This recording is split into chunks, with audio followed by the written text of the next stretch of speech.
ఈ వీడియోలో మనం డిస్కస్ చేసే టాపిక్ వచ్చేసి ఇప్పుడే కొత్తగా వెట్రిమరన్ అలాగే ధనుష్ వచ్చేసి తమిళజా మురుగన్ అని చెప్పి ఏదైతే జూనియర్ ఎన్టీఆర్ గారు అలాగే త్రివిక్రమ్ గారు గాడ్ ఆఫ్ వార్ మురుగన్ స్వామి మీద తీస్తున్న స్టోరీని పోటీగా ఒక మూవీని అయితే అనౌన్స్ అయితే చేశారు. దానికి సంబంధించిన ఒక వీడియో కూడా వదలడం అయితే జరిగింది. మొత్తం ఏ అయితేనో చేశారనుకోండి. ఇప్పుడు దాని గురించి ఆ టాపిక్ గురించే మాట్లాడదాం. ఎందుకు తమిళోళ్ళు ఇంత పౌరుషంకి వెళ్తున్నారు, ఇంత ఈగోకి ఎందుకు వెళ్తున్నారు, ఈ వీడియోలో డిస్కస్ చేసే ప్రయత్నం అయితే చేద్దాం. ఫస్ట్ వచ్చేసి జూనియర్ ఎన్టీఆర్ గారు త్రివిక్రమ్ గారు ఈ ప్రాజెక్ట్ని చాలా ప్రెస్టీజియస్గా చాలా బిగ్ స్కేల్లో తీస్తున్నారు. దాదాపు ప్రాజెక్టు బడ్జెట్ వచ్చేసి 600 కోట్ల పైగా ఉంటుంది. అండ్ ఇప్పుడు వీళ్ళు అనౌన్స్ చేసిన ప్రాజెక్ట్ వచ్చేసి తిప్పి కొడితే బడ్జెట్ ఒక 150 కోట్లు 200 కోట్లు కూడా ఉండదు. గట్టిగా మాట్లాడితే 100 కోట్లు కూడా ఉండదని చెప్పాలి.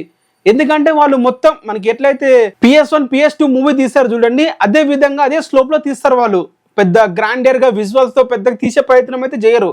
ఎందుకంటే వాళ్ళకి బడ్జెట్ కలెక్షన్స్ రావు కాబట్టి. అండ్ బేసిక్గా ఇక్కడ ధనుష్ హీరోగా పెట్టుకోవడం అయితే జరిగింది. అలాగే వెట్రిమరన్ డైరెక్టర్ అయితే చేస్తున్నాడు. ఇది ఎంత కామెడీ విషయం అంటే ఈ ధనుష్ అనే వ్యక్తి శివుణ్ణి బాగా పూజిస్తాడు. పక్కన పెడద్దాం. ఈ వెట్రిమరన్ అసలు దేవుళ్ళనే నమ్మడు, ఒక లెఫ్టిస్ట్ అని చెప్పాలి. అసలు అథ్లిస్ట్ అని అంటారు కాబట్టి ఆ విధంగా అతను అసలు దేవుళ్ళనే నమ్మడు. తన మూవీస్ చూడండి ఎప్పుడు కూడా అప్రెషన్ డిప్రెషన్ అని చెప్పి ఆ గోల్లోనే ఉంటాయి. ఇప్పుడు కొత్తగా తను దేవుడి మీద తీయడానికి ట్రై చేస్తున్నాడు. సారీ తప్పుగా మాట్లాడుతున్నాను దేవుడి మీదని. ఎందుకంటున్నానంటే జూనియర్ ఎన్టీఆర్ గారు త్రివిక్రమ్ గారు చేసే ఈ గాడ్ ఆఫ్ వార్ మూవీని వాళ్ళు ఆల్రెడీ మనకి డిక్లేర్ చేశారు. మురుగన్, ఈ కార్తికేయ స్వామి, స్కంద, షణ్ముఖుడు, ఇతను మన హిందూ దేవుడు, మన దేవుడు అని చెప్పి డిక్లేర్ చేశారు. మురుగను దేవుడు కాదు, మురుగన్ ఒక యాన్సెస్టర్ మాకు. అతను మనలాంటి ఒక హ్యూమనే, తను దేవుడు కాదని ప్రూవ్ చేయడానికి ఇప్పుడు సినిమా తీస్తున్నారు వాళ్ళు. ఇప్పుడు ఈ వెట్రిమరన్ ఈ ధనుష్ ఇద్దరు కూడా ఒక బేసిక్ గా ఒక మూవీ, ఒక బుక్ తమిళజా మురుగన్ అని చెప్పి ఒక బుక్ ఉంటుంది. 2018లో ఎప్పుడో రిలీజ్ అయిందంట. ఆ బుక్ బేస్ చేసుకొని వాళ్ళైతే మూవీ అయితే తీస్తున్నారు. బేసిక్ గా ఆ బుక్ లో ఏమని చెప్పారంటే తమిళజా ఒక హ్యూమన్, అతను శివుడు కొడుకు కాదు, అసలు అతను మన తమిళోడే, మన తమిళ్ రాజు, మన తమిళ్ కింగ్, అసలు గాడే కాదు అనే విధంగా దాంట్లో చూపించబోతుంది. సో బేసిక్ గా వాళ్ళు ఒప్పుకోలేకపోతున్నారు. శివుడు కొడుకు అన్నా కూడా, ఒక హిందూ దేవుడు అన్నా కూడా ఒప్పుకోలేకపోతున్నారు. ఒక రిలీజన్ కి అంటగట్టాలని చెప్పి అనుకుంటున్నారు. బేసిక్ గా వాళ్ళు ట్రై చేస్తుంది అదే. దీనికి సంకల్ గుద్దుకుంటుంది చాలా మంది లెఫ్టిస్ట్, అలాగే ఎవరైతే నాన్ బిలీవర్ ఉంటారో హిందూ గాడ్ల మీద. ధనుష్ శివుని భక్తుడు అని చెప్పాను కదా, ఓం నమ శివ అని చెప్పే వ్యక్తి ఈ రోజు మన కుమారస్వామి మురుగను శివుడు కొడుకు కాదని చెప్పి మూవీలో చూపించబోతున్నాడు మనకి. మరి అక్కడ ఉన్న గుళ్ళు ఎలా వాళ్ళు వెళ్ళి ఎట్లా పూజిస్తారో నాకు తెలియదు. తను ఒక హ్యూమన్ గా, ఒక ఆన్సిస్టర్ గా చూపిస్తే అసలు తమిళ ఒక్కడికి దేవుడు అతను తమిళజా మురుగన్ అని టైటిల్ పెట్టినప్పుడు మనం అర్థం చేసుకోవాలి అది ఒక తమిళనాడుకు తప్ప బయట స్టేట్లో ఎక్కడ కూడా పని చేయదని చెప్పా మూవీ. ఎందుకంటే హిందూ గాళ్ళైనా కానీ, హిందూయిజం అయినా కానీ మన 80% ఉన్న మన ఇండియాలో వీళ్ళు తమిళ దేవుడు అని ఒక్కడనే ప్రొటెక్ట్ చేయడానికి ట్రై చేస్తే మిగతా స్టేట్ వాళ్ళు ఎందుకు ఒప్పుకుంటారు చెప్పండి? పక్కన పెట్టేయండి, మన పక్క స్టేట్ లో మనం ఉన్న దేవునికి స్కంద, ఈ మురుగన్కి లేకపోతే కుమారస్వామికి పూజిస్తాం కాబట్టి మనం పక్కన పెట్టేయండి.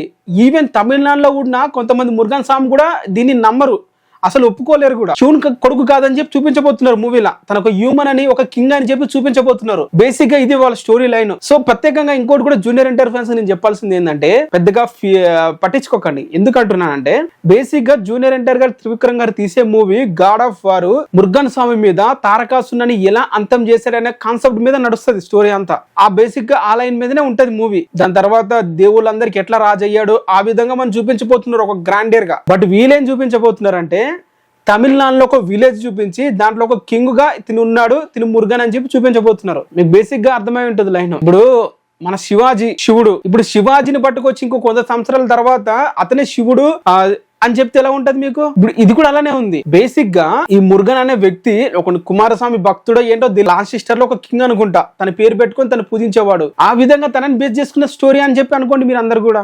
అతను మురుగన్ స్టోరీ అయితే కాదు, దేవుడి స్టోరీ అయితే కాదు ఇది. ఎందుకంటే వాళ్ళు దేవుడే అనుకోవట్లేదు, దేవుడే కాదంటున్నారు వాళ్ళు కాబట్టి. ఇంకోటి పక్కన పెట్టండి, జూనియర్ ఎన్టీఆర్ గారు త్రివిక్రమ్ గారు ఇచ్చే ఆ విజువల్స్ వండర్ లో వీళ్ళు సగమైన ఇవ్వగలుగుతారా చెప్పండి? సగమైన ఇవ్వగలుగుతారా ఈ ధనుష్ అలాగే వెట్రిమరన్? వీళ్ళు బాక్స్ ఆఫీస్ బడ్జెట్ ఎంత, వీళ్ళ బిజినెస్ ఎంత, వీళ్ళకి వచ్చే స్కేల్ ఎంత, వీళ్ళకి వచ్చే కలెక్షన్స్ ఎంత? తమిళజా మురుగన్ అని చెప్పి తమిళ్లో హిందీలో రిలీజ్ చేస్తా చూస్తారనుకుంటున్నారా హిందీ వాళ్ళు? బేసిక్ గా ఇది ఒక హై బడ్జెట్ గా వాళ్ళు తీయాలనుకుంటే మాత్రం ఈ వెట్రిమరన్ వ్యక్తి లో బడ్జెట్ మూవీస్ తీసినప్పుడే పెద్ద అడవిడి చేసి హీరోలను కొట్టేదాకా వెళ్తాడు.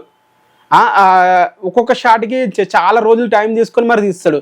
ఇంకా హై బడ్జెట్ అంటే మీరే ఊహించుకోండి, ఇంకా అసలు ఆ మూవీ కంప్లీట్ అవ్వడానికి కుదరదని ఆ విధంగా అయితే ఉంటుంది. ఇవన్నీ పక్కన పెట్టేస్తే అసలు ఎన్టీఆర్ త్రివిక్రమ్ మూవీ ప్రాజెక్ట్కి వీళ్ళు అసలు పోటీనే కాదని నేనైతే చెప్తున్నాను. ఇంకొక 100 సినిమాలు మురుగన్ మీద తీసినా కూడా జూనియర్ ఎన్టీఆర్ గారు త్రివిక్రమ్ గారు తీసే స్కేల్కి ఈ మూవీలు ఏవి కూడా దగ్గర కూడా రావు.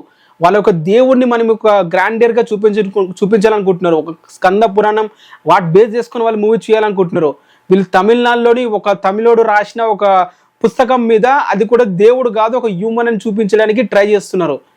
సో వాళ్ళకి మనకి చాలా తేడా అయితే ఉంటుంది, చాలా బేసిక్గా చాలా డిఫరెన్స్ అయితే ఉంటుంది. తమిళలో కూడా చాలా మంది డిక్లేర్ చేశారు ఈరోజు వీళ్ళు చాలా ఈగోకి పోయి ఈ మూవీ తీస్తున్నారు అని చెప్పి. ఎందుకు ఇన్ని రోజులు అనౌన్స్ చేయలేదు, ఇన్ని రోజులు ఎందుకు ఈ ఆలోచన రాలేదు? ఇప్పుడు కొత్తగా జూనియర్ ఎన్టీఆర్ గారు ఈ మూవీ స్టార్ట్ చేసినప్పుడు ఎందుకు ఈ ఆలోచన బయటకు వచ్చి మూవీ స్టార్ట్ చేస్తున్నారు? వీటన్నిటికీ ఆన్సర్ అయితే అందరికీ తెలిసే ఉంటుంది కదా, ఈగోకి వెళ్తున్నారు. బేసిక్గా వెట్రిమారన్ జూనియర్ ఎన్టీఆర్ గారు ఫేవరెట్ డైరెక్టర్ అని చెప్పి చాలాసార్లు చెప్పుకుంటూ వచ్చాడు దేవరా మూవీ ప్రమోషన్ టైంలో. అయినా కూడా ఏమాత్రం కూడా ఇది కూడా లేకుండా రీసెంట్గా జూనియర్ ఎన్టీఆర్ గారు తన కొత్త మూవీ శంభుతో చేసిన మూవీకి కూడా తన వాయిస్ ఓవర్ ఏదో గ్లిమ్స్ కూడా రిలీజ్ అయితే చేశాడు. అయినా కూడా కావాలని జూనియర్ ఎన్టీఆర్కి అగ్నెస్ట్గా మూవీ మీద వెళ్తున్నాడు. ఆ తమిళిజం మురుగన్ అంట. అసలు మురుగన్ అనేవాడు దేవుడే కాదని చెప్పి వాళ్ళు అంటున్నారు గైస్.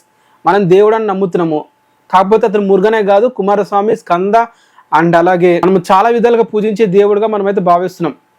సుబ్రహ్మణ్యం స్వామి అనుకున్న నమ్మకం వేరు, మనం అనుకున్న నమ్మకం వేరు కాబట్టి చాలా వ్యత్యాసం ఉంటుంది. అలాగే ఆ స్కేల్లో మూవీ విషయంలో కూడా చాలా డిఫరెన్స్ అయితే ఉంటుందని చెప్పి నేను అనుకుంటున్నాను.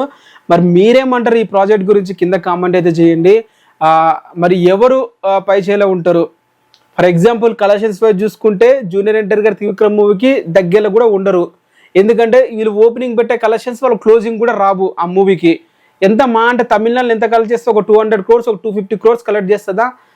ఇప్పటివరకు అవుట్ సైడ్ తమిళనాడు, ఏది మలేషియా, ఇక్కడ అవుట్ సైడ్ ఉంటుంది కదా ఓవర్సీస్, అవన్నీ కంట్రీ లేకుండా అవుట్ సైడ్ స్టేట్ ఇవన్నీ కలిపి ఒక 100 crores గ్రాస్ కలెక్ట్ చేస్తుందా? పక్కన పెట్టండి, ఒక 304 crores వస్తాయి అనుకుంటాం.